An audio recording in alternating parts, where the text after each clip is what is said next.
मुख्यमंत्री भूपेश बघेल ने कहा कि छत्तीसगढ़ की जनता की ओर से वो पीएम मोदी से सवाल पूछ रहे हैं।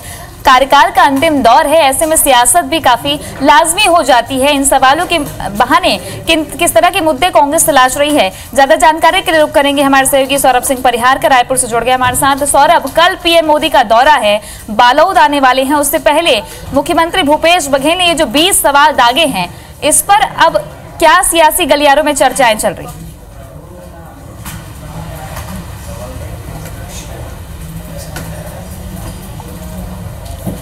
देखिए तृप्ति, जिस तरीके से 2014 में प्रधानमंत्री जो के पद के रूप में नरेंद्र मोदी जब आए तो उन्होंने तमाम वादे किए थे। 15 लाख दूंगा, महंगाई को लेकर उन्होंने बयान दिया था, नक्सल हमले को लेकर उन्होंने कहा था।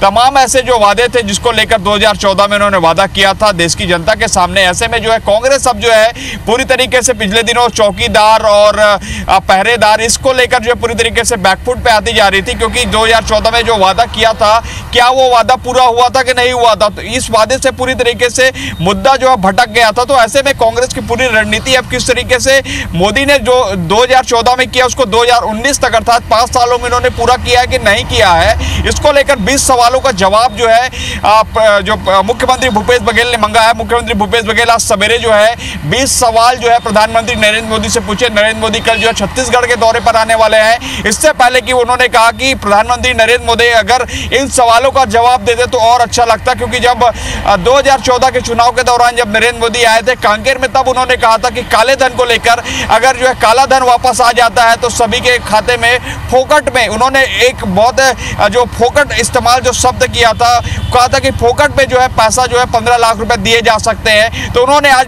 मुख्यमंत्री ने पूछा है क्या काला धन आ गया है। उसके अलावा महंगाई पे मुख्यमंत्री ने पूछा है। आपने कहा था कि जब 2014 में जब उससे पहले जब आप विपक्ष में थे तो आपके सारे मंत्री जो आज के तत्कालीन मंत्री हैं वो जो है गैस सिलेंडर और तमाम जो सब्जी है उसको लेकर जाते थे, धरना प्रदर्शन करते थे, और आप जो 2014 में कहे कि महंगाई कम होगी हमारे काल में, जब हम जीत कर आएंगे। लेकिन जिस तरीके से पेट्रोल डीजल और जो खाद्य वस्तुओं की जब जो दाम बढ़े उसको लेकर भूपेश बघेल ने कहा कि क्या आपके काल में कोई भी चीज के महंगाई अगर कमी हुई तो आप मुझे बता दीजिए। उसके अलावा सबसे बात नक्सल हमले को लेकर उन्होंने कहा है कि आपने नक्सल और आतंक हमले को लेकर भी बात कही थी, उस पर भी कोई काम नहीं हुआ है। उन्होंने स्पष्ट तौर पर आरोप लगाया जिस तरीके से जो छत्तीसगढ़ जो है नक्सल इफेक्टेड स्टेट है, उसके बाद भी जो है नक्सली से जो राशि मिलती है वो राशि कम कर दी गई।